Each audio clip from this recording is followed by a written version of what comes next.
जय तुलसी माता। दोस्तों, दशा माता के दिनों में सुनी जाने वाली तुलसी माता की कहानी आज हम सुनेंगे।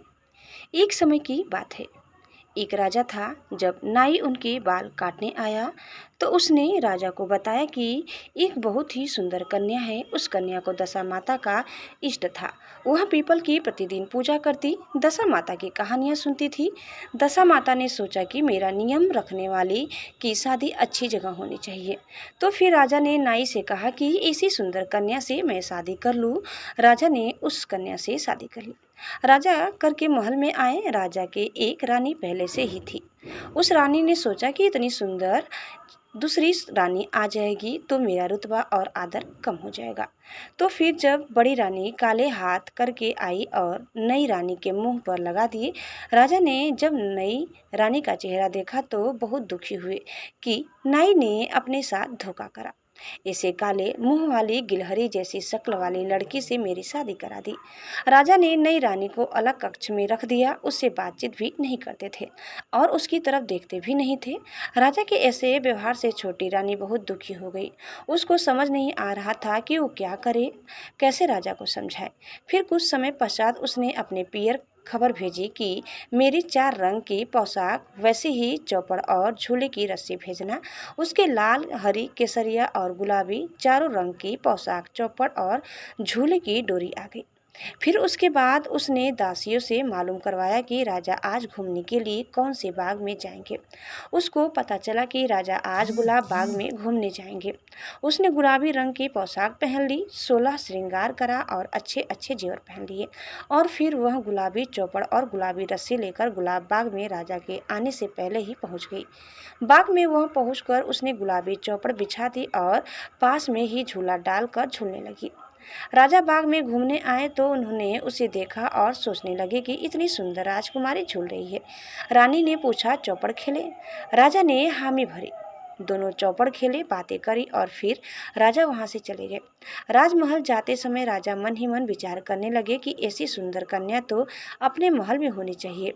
राजा के महल में आने से पहले ही छोटी रानी दासियों की मदद से राजमहल आ जाती है। अब दूसरे दिन रानी ने पता कराया कि राजा कौन से वाले बाग में जाएंगे। रानी को पता चला कि राजा हरियाली बाग में जाएंगे। उस दिन रानी हरी पोशाक पहनकर और 16 श्रृंगार करके हरी चौपड़, हरी रस्सी लेकर दसियों के साथ में लेकर बाग पहुंच गई। चौपड़ बिछाया, झूला लगवाया और झूलने लगी। राजा के आने पर दूसरे दिन भी वह पूछती, चौपड़ खेले? राजा कहते हैं, खेलते हैं। तीसरे दिन वह लाल बाग में गई, लाल पोशाक पहनी, लाल चौपड़ ली और लाल रस्सी लेकर गई। और फिर चौथे दिन केसरिया पोशाक पहनकर केसरिया चौपड़ और रस्सी लेकर केसरिया बाग में गई। राजा उस पर बहुत ही मोहित हो गए, पर राजकुमारी को तो मालूम था तो वह शर्माती नहीं थी। अगली रात रानी ने चारों पोशाकें, रस्सी और चौपड़ सब रानी के कक्ष के बाहर बरामदे में रख दिए और उंगली के चीरा लगा कर हाय हाय करने लगी। राजा को तो पहले से ही नींद नहीं आ रही थी और वह हाय हाय कर रही थी तो उन्हें तो बहुत ही गुस्सा आया और वो बोले कि आज इस काले मुंह वाली को तलवार से मार डालूं, इसका किस्सा ही खत्म कर देता हूँ। गुस्से में भरे हुए ही राजा उसके कक्ष की तरफ गए। उसके कक्ष के बाहर राजा क्या देखते हैं कि चारों रंग की पोशाक, चौपड़ और रस्सी पड़ी है। राजा को यह सब वहां देखकर सोचने लगे कि यह सब तो उस राजकुमारी की है।